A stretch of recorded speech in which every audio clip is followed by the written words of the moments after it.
الحمدللہ وکفا وسلام علی عبادہ الذین اصطفیٰ اما بعد فاعوذ باللہ من الشیطان الرجیم بسم اللہ الرحمن الرحیم انما یخشی اللہ من عبادہ العلماء سبحان ربک رب العزۃ عما یصفون وسلام علی المرسلین والحمدللہ رب العالمین اللہم صل علی سیدنا محمد وعلی آل سیدنا محمد وبارک وسلم اللہم صل علی سیدنا محمد وعلی آل سیدنا محمد وبارک وسلم اللہم صل علی سیدنا محمد وعلی آل سیدنا محمد وبارک وسلم رب یسر ولا تعسر وتمم بالخیر وبک نستعین رب زدنی علما یا فتاح یا فتاح یا فتاح۔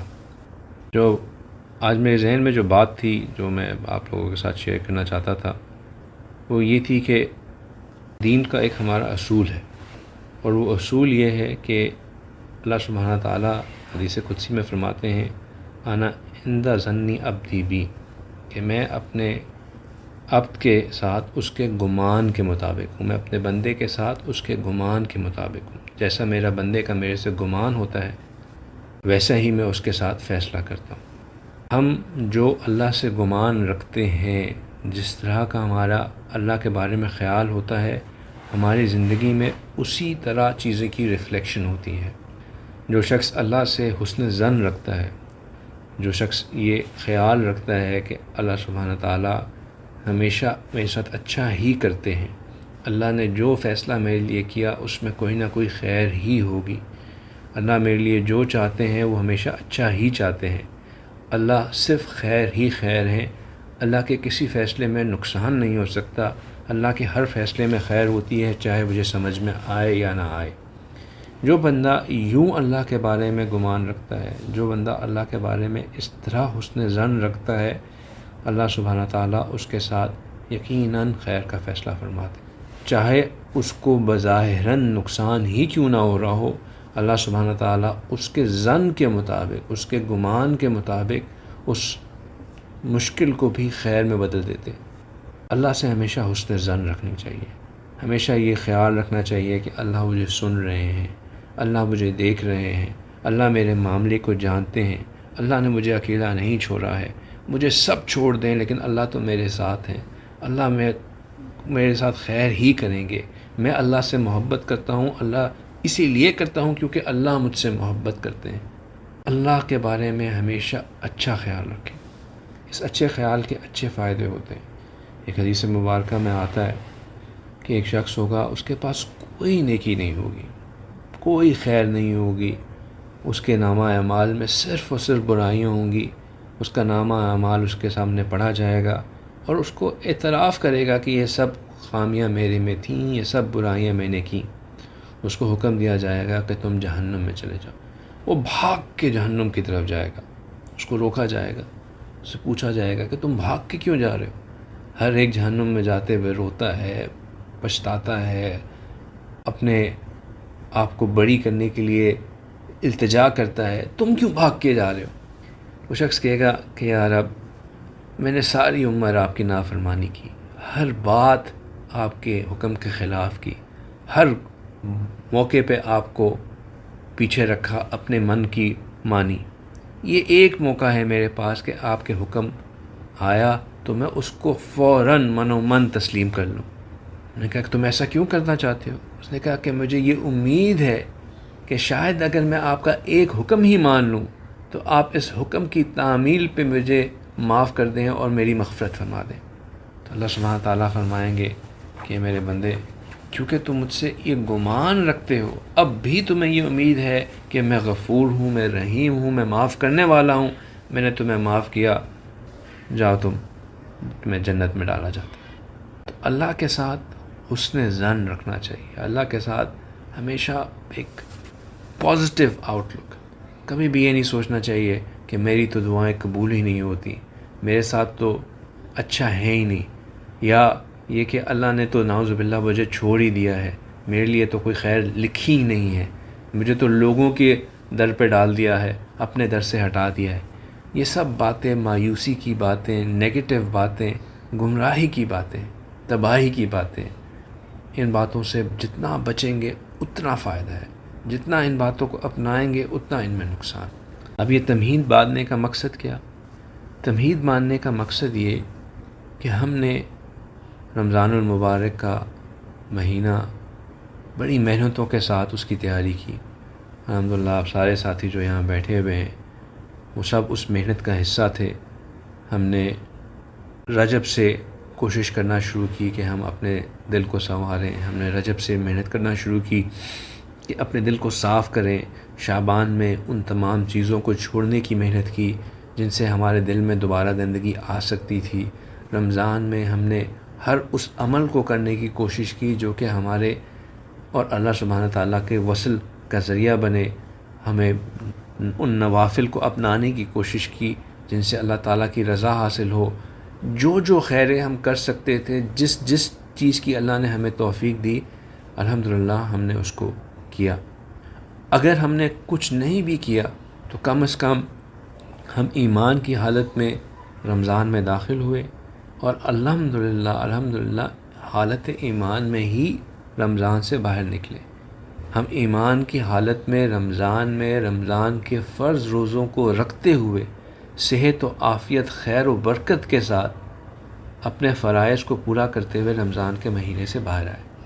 یہ اللہ کا ہم پہ بہت بہت بہت بہت بڑا فضل ہے۔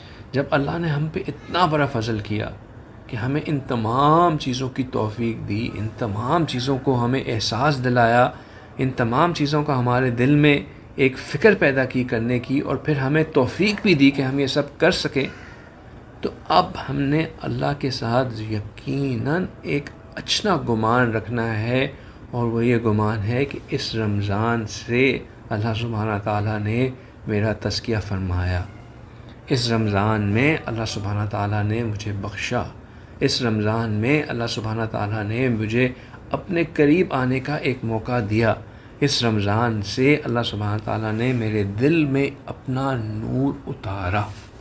ہمیں اس بات کا یقین ہونا چاہیے۔ اگر ہم یہ یقین نہیں رکھیں گے تو یہ اللہ سے بدگمانی ہے، یہ اللہ سے بدگمانی ہے۔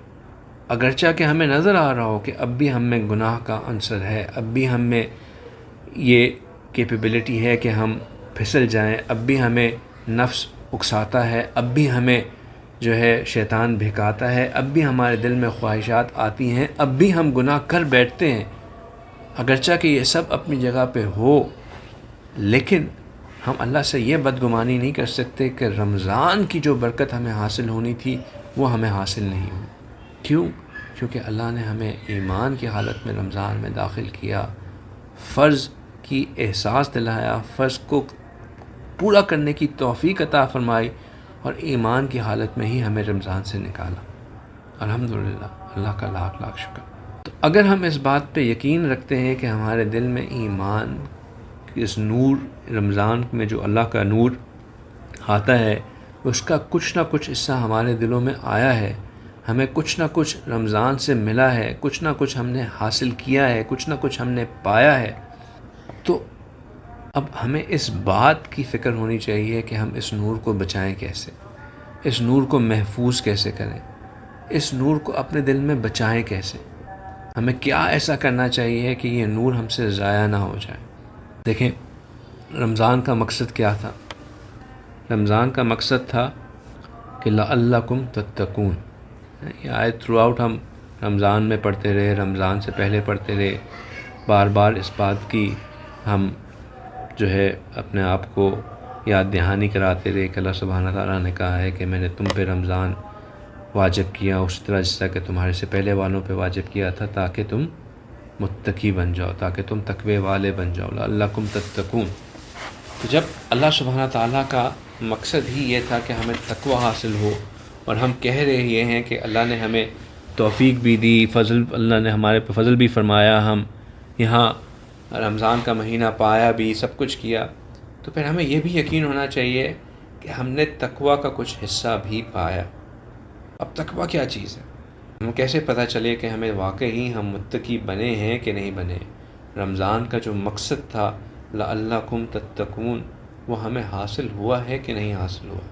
تقوی بڑے سمپل الفاظ میں کئی دفعہ ہم اس کو بات کر چکے ہیں، لیکن یاد دہانی کے طور پہ تقویٰ بڑے سمپل الفاظ میں یہ ہے کہ ہمارے اندر اللہ کی محبت اس قدر کثیر ہو کہ ہمیں یہ گمان کہ یہ صرف یہ اس بات کا احساس کہ کہیں اللہ مجھ سے ناراض نہ ہو جائے، ہر اس چیز سے جو اللہ کی ناراضگی کا سبب بن سکے خود بخود روک دے، اور اس بات کا احساس کہ میرے یہ کرنے سے شاہد اللہ خوش ہو جائیں تو اس کو بڑھ چڑھ کے کرنے کی خواہش ہمارے دل میں پیدا ہو جائے.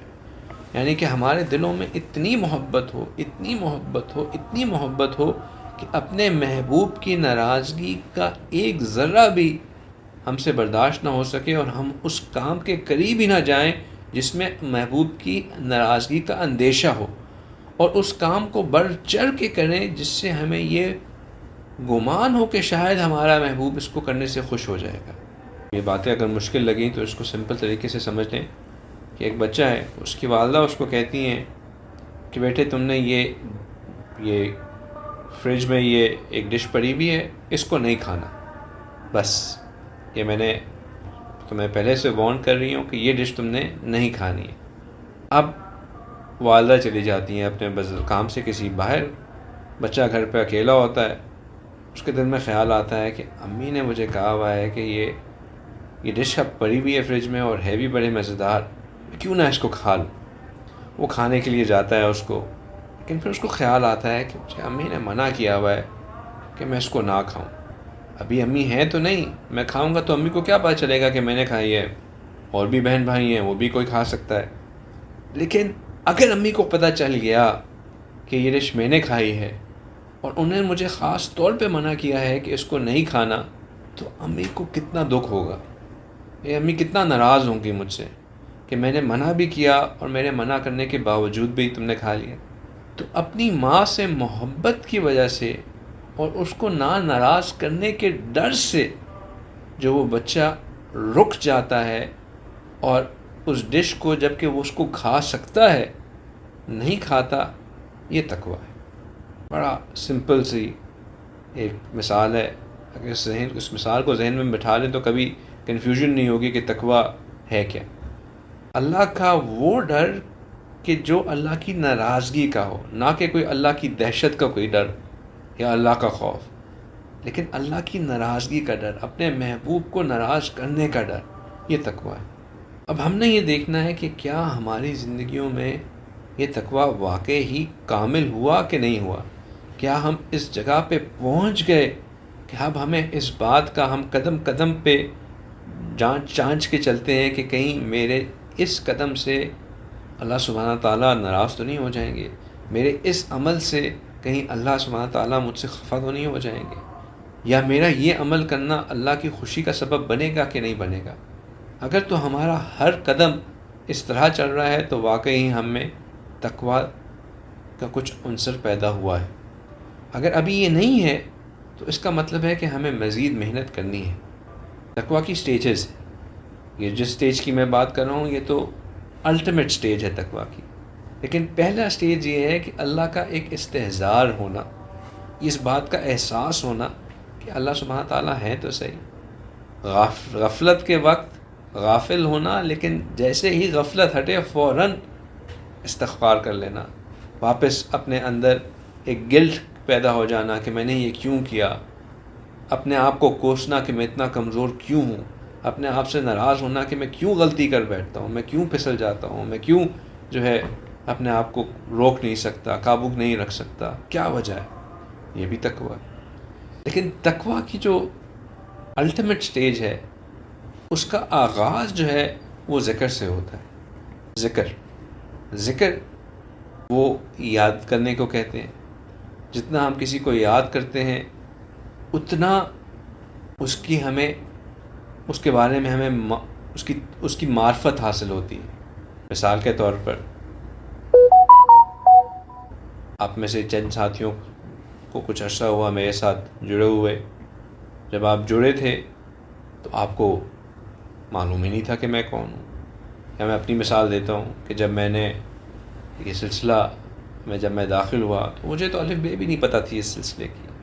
مجھے تو یہ بھی نہیں پتہ تھا کہ سلسلہ ہوتا کیا ہے، لیکن وقت گزرتا رہا، جب مجھے آہستہ آہستہ میں نے حضرت جی دامت برکاتہم کو جاننا شروع کیا، ان کے بارے میں زیادہ سے زیادہ جتنا مجھے ان کے بارے میں پتہ چلتا چلا گیا، اتنی میرے دل میں ان کی محبت بڑھتی چلی گئی، اور ان کی بارے میں جاننے کے لیے میں اب جہاں بیٹھتا، میں ان لوگوں میں بیٹھنا شروع ہو گیا جو کہ ان کے متعلقین تھے۔ اب میں ان کے ساتھ بیٹھتا، وہ مجھے ان کے بارے میں بتاتے، ان کے بارے میں جو کتابیں تھیں یا ان کی لکھی ہوئی کتابیں، ان کی جو تعلیمات تھیں، ان کے جو بتائے ہوئے، ان کے جو دیے ہوئے بیانات تھے، ان کو سننا شروع کیا۔ تو ان کے ساتھ ان کا ایک مسلسل ایک ذکر، جہاں بھی جانا وہاں ان کا ذکر، ان کی تعلیمات سے ان کا ذکر، تو ان سے ان کی معرفت بڑھتی چلی گئی، اور اس معرفت کی وجہ سے ان کی محبت بڑھتی چلی گئی۔ تو یہ تقویٰ حاصل کرنے کے یہ سٹیپس ہوتے ہیں۔ پہلا سٹیپ ہوتا ہے ذکر، ذکر سے بنتی ہے معرفت، معرفت سے حاصل ہوتی ہے محبت، معرفت سے معرفت کیسے کہتے ہیں؟ پہچان، جاننا۔ میں آپ کے ساتھ اکثر اس بات کا ذکر کرتا ہوں کہ اگر میں آپ سے کہوں کہ آپ اپنے پردادا سے زیادہ محبت کرتے ہیں یا اپنے والد صاحب سے زیادہ محبت کرتے ہیں، تو آپ سب اس بات کو وداؤٹ سیکنڈ تھاٹ یہ کہیں گے کہ جی ہم اپنے والد صاحب سے زیادہ محبت کرتے ہیں۔ ایسا ہی ہے نا، والد صاحب سے ہی سب محبت کرتے ہیں۔ اگر مقابلہ کیا جائے محبت کا والد صاحب سے اور پردادا سے، تو لوگ والد صاحب سے زیادہ محبت کرتے ہیں۔ وجہ اس کیا ہوتی ہے کہ اپنے والد صاحب کو ہم جانتے زیادہ ہیں، ان کے بارے میں ہمیں علم زیادہ ہے، ان کے بارے میں ہمیں ان کی پہچان زیادہ ہے، ان سے ہمارا تعلق زیادہ ہے، ان کو ہم نے دیکھا ہے، محسوس کیا ہے، ان کے ساتھ رہے ہیں، اس لیے ہمیں ان سے محبت زیادہ ہے۔ تو جتنی انسان کو کسی کے بارے میں علم زیادہ ہوتا ہے، جتنا کسی کے بارے میں جانتا ہے، جتنا کسی کے بارے میں تعلق پیدا ہوتا ہے، اتنا اس کی جو ہے محبت زیادہ ہوتی ہے۔ جب محبت زیادہ ہو جاتی ہے تو پھر انسان کو اپنے محبوب سے ذکر سے معرفت، معرفت سے محبت، اور محبت کا ایک تقاضا یہ ہوتا ہے کہ انسان کبھی بھی اپنے محبوب سے پھر اپنے محبوب کو بھولتا بھی نہیں ہے۔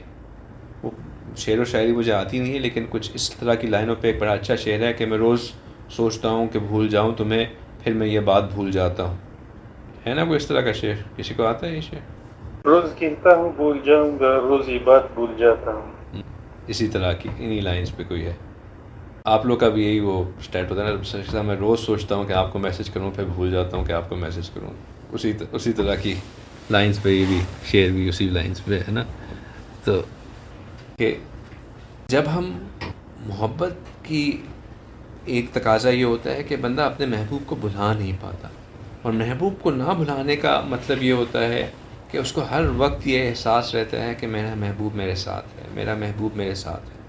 ہم اس اصطلاح کو کہ بندے کے یہ احساس رہے، مسلسل یہ احساس رہے کہ میرا محبوب میرے ساتھ ہے، اسے ہم احسان کہتے ہیں۔ احسان کیا ہے؟ کہ ان تعبد اللہ کأنک تراہ، کہ آپ اللہ کی عبادت اس طرح کریں کہ جیسے کہ آپ اللہ کو دیکھ رہے ہوں، یعنی کہ ہر وقت اس بات کا استحضار ہو کہ اللہ میرے ساتھ ہیں، اللہ مجھے دیکھ رہے ہیں۔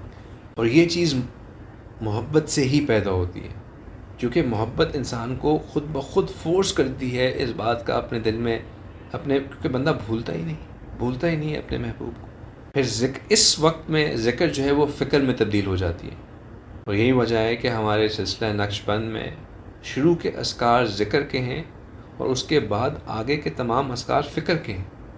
ذکر سے انسان کے اندر اپنے محبوب کی معرفت بڑھتی ہے، معرفت سے محبت بڑھتی ہے، محبت سے انسان کے اندر احسان پیدا ہوتا ہے، اور احسان جو ہے وہ انسان کے اندر خشیت کو لے کے آتا ہے۔ یہ کس طرح ہوتا ہے؟ پہلے تو یہ سمجھیے کہ خشیت ہے کیا؟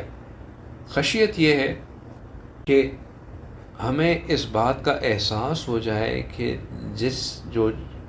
جو ہمارے مد مقابل جو چیز ہے اس کے مقابلے میں میری حیثیت کیا ہے۔ اگر ہم اپنے محبوب کے پرسپیکٹیو سے ہی بات کریں کہ اگر میں اپنے محبوب کے بارے میں سوچوں کہ میرا محبوب اور میں کہاں وہ کہاں میں، کہاں اس کا مقام کہاں میرا مقام۔ تو جس شخص کو اللہ کی معرفت ہوتی ہے اس کو یہ تو جان لیتا ہے کہ اللہ سبحانہ تعالیٰ کا مقام کیا ہے، اللہ سبحانہ تعالیٰ کتنے بلند و برتر ہیں، کتنے وراء الوراء الورا ہیں، اور اس کے مقابلے میں کیا چیز ہوں، میری کیا حیثیت ہے، میں کیا بندہ ناچیز اور کہاں میرا رب۔ جب انسان کو یہ احساس ہو جائے کہ اللہ سبحانہ تعالیٰ کون اور میں کون، اور پھر یہ بات بھی ہر وقت اس کو مستحضر رہے کہ اللہ سبحانہ تعالیٰ ہر وقت میرے سامنے ہے، تو پھر اپنی اللہ کے سامنے چھوٹے پن کے احساس کی وجہ سے انسان ایک مسلسل اس ڈر میں رہتا ہے کہ کہیں وہ بڑی ذات، وہ عظیم ذات جو ہر وقت میرے ساتھ ہے، جو ہر وقت میرے پہ غالب ہے، میں اس کی نافرمانی کیسے کر رہا ہوں۔ اور یہ خشیت پھر تقوی کو دلاتی ہے۔ آپ کو سمجھ میں آ رہی ہے یہ لنک کس طرح بن رہا ہے تقوی سے؟ تقوی الٹیمیٹ سٹیج ہے، ذکر اس کی پہلی سیڑھی ہے۔ ذکر سے معرفت، معرفت سے محبت، محبت سے احسان، احسان سے خشیت، اور خشیت سے تقوی۔ سمجھ میں آئی یہ بات یا کوئی کنفیوژن؟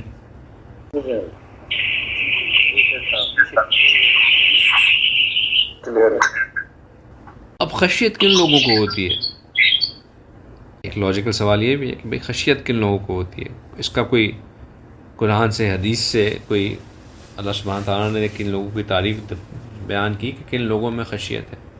اللہ سبحانہ تعالیٰ نے کہا کہ انما یخشی اللہ من عبادہ علماء، کہ بے شک میرے بندوں میں سے سب سے زیادہ خشیت رکھنے والے عباد وہ ہیں جو کہ علماء ہوتے ہیں۔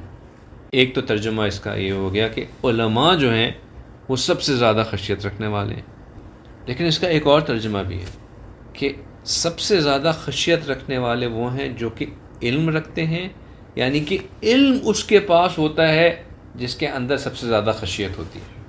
عالم وہ نہیں جس نے کتابیں پڑھ لیں، عالم وہ نہیں جس نے جو ہے وہ درس نظامی کمپلیٹ کر لیا، عالم وہ نہیں جس نے جو ہے افتاء کر لیا، عالم وہ نہیں جس نے 8 سال لگا لیے۔ علماء اللہ کی ڈیفینیشن کے مطابق وہ جس نے سب سے زیادہ خشیت پالی۔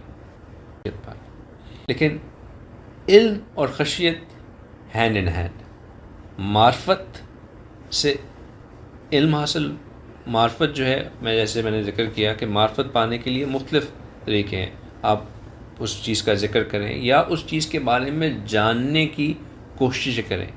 یہ جو ہم علم پڑھتے ہیں، یہ علم پڑھنا اسی لیے ہے کہ ہم اللہ کو مزید جانیں، اللہ کو مزید پہچانیں، اللہ کے احکامات کو سمجھیں، اور پھر ان احکامات کو اپنی زندگی میں لے کے آئیں۔ اب بات شروع کہاں سے ہوئی تھی؟ بات شروع ہوئی تھی کہ جو علم جو رمضان میں ہم نے نور پایا ہے، یہ جو نور ہمارے دلوں میں آیا ہے، اور اس پہ ہمیں اللہ سے بہت زیادہ اچھا گمان رکھنا ہے کہ یقیناً یہ نور ہمارے دلوں میں آیا ہے، یقیناً ہمارے دل ہم نے اللہ سے کچھ نہ کچھ پایا ہے، کچھ نہ کچھ اللہ نے ہمیں دیا ہے۔ اب ہم نے اس نور کو بچانا کیسے؟ تو اس نور کو ہم نے بچانا ایسا ہے کہ ہم نے جو رمضان کا مقصد تھا تقوی، اور جو تقوی یہ کہ اللہ کی نافرمانی کرتے ہوئے ہمیں اس بات کا خیال آئے کہ کہیں میں اللہ کو ناراض تو نہیں کر رہا، وہ پیدا ہوگی ہمارے سے خشیت کی وجہ سے، اور خشیت ہمیں ملتی ہے معرفت کی وجہ سے۔ تو اس نور کو بچانے کے لیے، اپنے تقوی کو ریفلیکٹ کرنے کے لیے، رمضان کے مقصد کو پانے کے لیے ہمیں ان اقدام کو لینا ہے جن سے یہ نور بچ سکے، اور وہ یہ ہے کہ ہم اللہ کی معرفت کو پانے کے جو احکامات ہیں ان کو کریں۔ اب اللہ کی معرفت کو پانے کے احکامات میں 2 چیزیں میں نے کی، براڈلی سپیکنگ ذکر، لیکن ذکر کے اندر 2 چیزیں۔ ایک تو یہ ہے کہ ہم، یہ سارے ساتھی آلریڈی سلسلے سے جڑے ہوئے ساتھی ہیں، اس لیے آپ کے ساتھ میں اسٹریٹ بات کر رہا ہوں کہ ہم اپنے مراقبے کو پکا کریں۔ اگر ہمارا مراقبہ پکا نہیں ہوگا تو ہم یقیناً بہہ جائیں گے۔ مراقبہ میں انشاءاللہ مجھے یاد کرائیے گا اگر میں بھول جاؤں. حضرت جی کی ایک بڑی چھوٹی سی ایک 16 منٹس کی ایک کلپ ہے کہ فنائے قلبی کیسے حاصل ہوتی ہے، یعنی کہ قلب جاری کیسے ہوتا ہے اور قلب جاری ہونے کا مطلب کیا ہوتا ہے. وہ 16 منٹ کی ایک چھوٹی سی ٹاک ہے، آپ ضرور ٹائم نکال کے سنیے گا، مجھے یاد بھی دلائیے گا اگر میں بھول جاؤں شیئر کرنا. اتنی اہم بات ہے وہ کہ ہمیں جب تک ہم کوشش نہیں کریں گے، محنت نہیں کریں گے، اپنے اوپر اپنے ذکر پہ محنت نہیں کریں گے، مراقبہ نہیں کریں گے، جتنا ہم مراقبہ کریں گے اتنا ہمیں اللہ کا استحضار، ہمارے دل میں اللہ کی یاد جو ہے وہ بیٹھتی چلی جائے گی.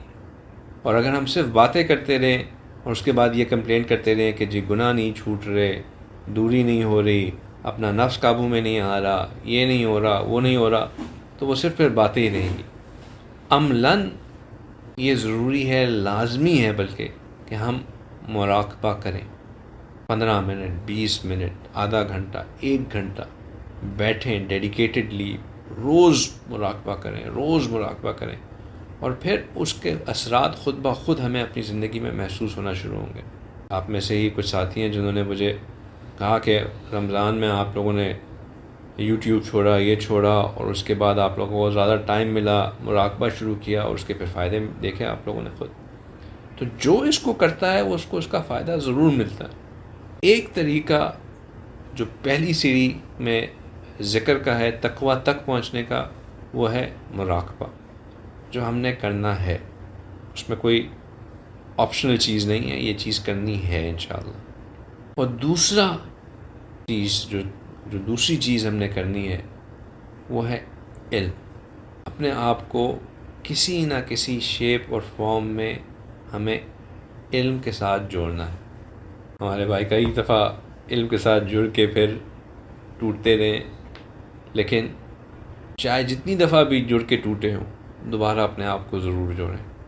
یہ آپ مت سمجھیں کہ جی میں تو پڑھائی کر ہی نہیں سکتا، یہ میرے بس کی بات نہیں ہے، it's not my cup of tea, مجھے جو کروانا ہے کرا لو، پڑھائی مت کراؤ. یہ سب شیطان کے دھوکے ہیں. اگر آپ لوگوں کو کچھ اور نہیں ملتا، آپ اس طرح علم حاصل کرنا شروع کر لیں کہ آپ کہیں کہ جی میں نے ایک کتاب کر کے پڑھنی. اس کی بھی اپرچونیٹیز ہیں. معہد میں 1-on-1 کلاسز ہوتی ہیں، وہاں پہ آپ جا کے کہیں کہ جی مجھے ایک استاد دے دیں، میں ہفتے میں 3 دن استاد سے 1 گھنٹہ پڑھا کروں گا اور مجھے یہ کتاب پڑھنی ہے. آپ ایک ایک کر کے کتاب پڑھنا شروع کر دیں. اپنا نام طالب علموں کی فہرست میں ضرور رجسٹر کروائیں. کہ اللہ سبحانہ تعالیٰ نے جب یہ بات کہہ دی ہے کہ میرے اب عباد میں سے سب سے زیادہ خشیت رکھنے والے وہ ہیں جو کہ اہل علم ہوتے ہیں، تو پھر ہمیں اپنے آپ کو طالب علم میں ضرور شامل کرانا چاہیے، تاکہ اللہ کی یہ اس بات پہ ہمارا عمل ہو جائے کہ ہم خشیت کو پانے کا جو ایک راستہ مختلف راستوں میں سے اللہ نے بتایا، ہم اس پہ بھی چلنے والے ہوں. ایسا نہ ہو کہ ہم اس اپرچونٹی کو مس آؤٹ کر دیں. خاص طور پہ جو کہ پہلے ہی عربی بول سکتے ہیں، عربی زبان جانتے ہیں، ان کے لیے یہ چیزیں کرنا مشکل نہیں ہے.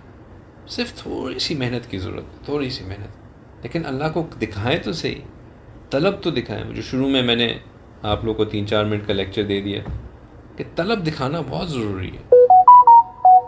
جب تک طلب نہیں دکھائیں گے، جب تک ہم اللہ کو اس بات کا اپنی طرف سے ایک اظہار نہیں کریں گے کہ یا اللہ میں چاہتا ہوں کہ میں آپ کا بنوں، آپ کے بتائے ہوئے راستوں پہ چلوں، آپ تک پہنچوں. اللہ کے پاس تو، اللہ کو تو ہماری ضرورت نہیں ہے، اللہ کے پاس تو کسی چیز کی کمی نہیں ہے. اللہ تو ہمارے انتظار میں نہیں بیٹھے ہوئے. اپنے آپ کو علم کے کسی نہ کسی درجے میں اپنے آپ کو علم سے جوڑیں. جو عالم پروگرام کر سکتے ہیں وہ اپنے آپ کو عالم پروگرام میں انرول کریں.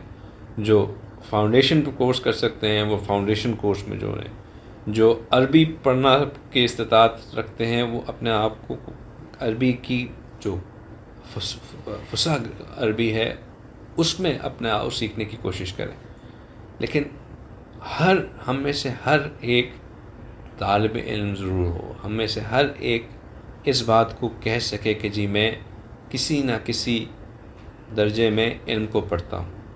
دیکھیں ایک بات ذہن میں رکھیں کہ اب علم پڑھنا اتنا آسان ہو چکا ہے، اتنے مواقع ہیں علم پڑھنے کے کہ ہمارے پاس کوئی ایکسکیوز رہا ہی نہیں ہے کہ ہم یہ کہیں کہ جی میں علم نہیں پڑھ سکتا۔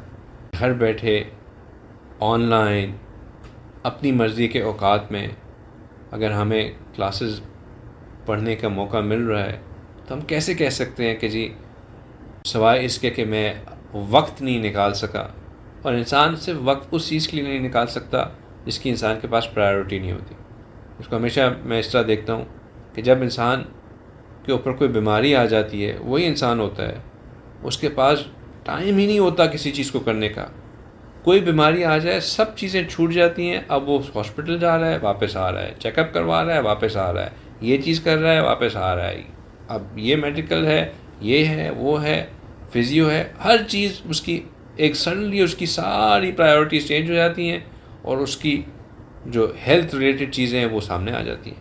وہی انسان ہے نا، وجہ کیا بنی؟ پرائیورٹی چینج ہو گئی۔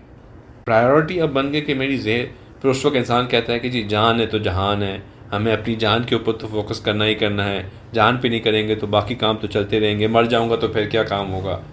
یہ ساری ریزنز ہم اپنے آپ کو جسٹیفائی کر دیتے ہیں کہ میں نے کیوں چیزیں اپنا ٹائم نکال دی۔ لیکن روح ہے تو جنت ہے، روحانیت ہی نہیں ہے تو پھر تو آگے کچھ ہے ہی نہیں۔ تو روحانیت کی ہمیں فکر کیوں نہیں ہوتی؟ ہمیں اپنی آخرت کو سنبھالنے کی فکر کیوں نہیں ہے؟ اس کی بھی تو ہمیں فکر کرنی ہے، اور اسی فکر کے لیے پھر ہم نے ذکر بھی کرنا ہے اور علم بھی پڑھنا ہے، اس کے لیے وقت نکالنا ہے۔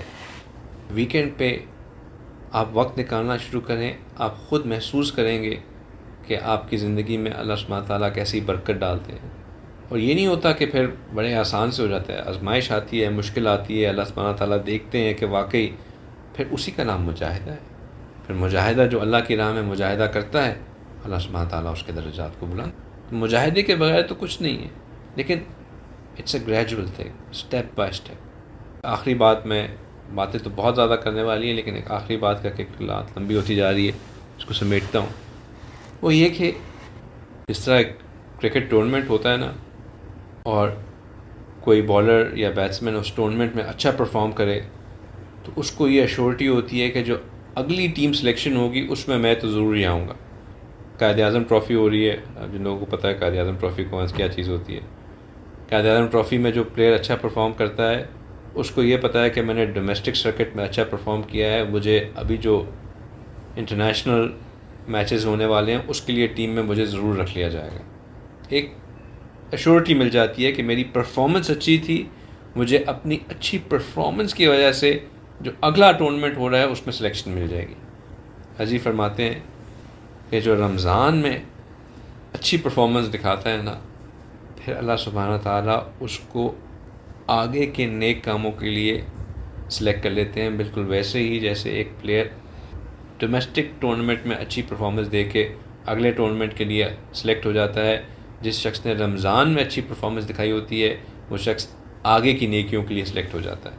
ہمارا علم کے ساتھ جڑنا، ہمارا علم کے ساتھ ایک تعلق قائم رکھنا یا کنٹینیو رکھنا، آپ میں سے جو آلریڈی علم پڑھ رہے ہیں وہ بھی اس چیز کی نشانی ہوگی کہ میں نے رمضان میں جو اللہ نے مجھے توفیق دی اس کو اللہ سبحانہ تعالیٰ نے قبول کیا، اور اب مجھے اپنے علم کے ساتھ جوڑ دیا اور علم پڑھنے پہ لگا دیا۔ طالب علموں کی فہرست میں شامل فرما دیا۔ کہ طالب علم جو ہے یہ بہت بہت بہت عظیم درجہ ہے۔ طالب علم اتنا عظیم درجہ ہے کہ اللہ سبحانہ تعالیٰ نے فرشتوں کو حکم دیا ہوا ہے کہ جب طالب علم کے لیے گھر سے نکلے تو اپنے فرشتوں کو کہا کہ اپنے پروں کو بچھا دو اس کی استقبال کے لیے۔ سمندر میں مچھلیوں کو، بلوں میں چونٹیوں کو، فضا میں پرندوں کو لگا دیا کہ طالب علم کے لیے مغفرت کی دعا کرو۔ نبی پاک صلی اللہ علیہ وسلم نے فرمایا کہ ایک شخص جو علم رکھتا ہے وہ ایک عابد کے مقابلے میں ایسا ہی ہے جیسا ایک 14ویں کا چاند باقی ستاروں کے اوپر۔ کیوں؟ کیونکہ 14ویں کا چاند جب نکلا ہوتا ہے تو اور کوئی ستارہ نظر نہیں آتا۔ اسی طرح ایک عالم جب عابدوں کے سامنے ہوتا ہے تو اس کے علم کے نور سے باقی عبادت کرنے والوں کا نور مدھم پڑ جاتا ہے۔ تو یہ باتیں ذہن میں رکھیں اور انشاءاللہ نیت کریں کہ ہم نے رمضان میں جو پایا ہے اس کو اپنے دلوں میں سما کے رکھنا ہے، ضائع ہونے سے بچانا ہے، اور اس کو بچا کے رکھنے اور اس کو بڑھانے کے لیے ہم نے 2 چیزیں کرنی ہیں، اپنے مراقبے کو پکا کرنا ہے، ذکر کو پکا کرنا ہے، اور اپنے آپ کو علم سے جوڑنا ہے۔ اللہ کی معرفت کو پانے کے لیے جو طریقہ میں اپنا سکتا ہوں اس کو اپنانا ہے، ٹھیک ہے؟ آپ میں سے جو شخص ابھی کسی پروگرام میں انرول نہیں ہے وہ پلیز انشاءاللہ ابھی بھی ایڈمیشنز اوپن ہیں ہر جگہ کے، اس کے ساتھ ضرور بالضرور اپنے آپ کو کسی نہ کسی پروگرام میں کوئی کرائٹیریا نہیں لگا رہا کہ عالم پروگرام ہی کرنا ہے یا فاؤنڈیشن پروگرام ہی کرنا ہے، قرآن تفسیر کورس ہی کرنا ہے، جو بھی ہے کسی چیز میں اپنے آپ کو جوڑیں اور علم کا سلسلہ جاری کریں، اس نیت کے ساتھ کہ میں طالب علم بن رہا ہوں، اس نیت کے ساتھ کہ میں نے علم کے نور کو پانا ہے، اس نیت کے ساتھ کہ میں نے اس سے اللہ کی معرفت کو پانا ہے، تاکہ میرے دل میں اللہ کی محبت بڑھے، تاکہ مجھے احسان کا مقام حاصل ہو، تاکہ میں خشیت الہی کی وجہ سے اللہ کی نافرمانی سے بچوں، اور یہ تقویٰ ہے لعلکم تتقون، ٹھیک ہے؟ آخر دعوانا ان الحمدللہ۔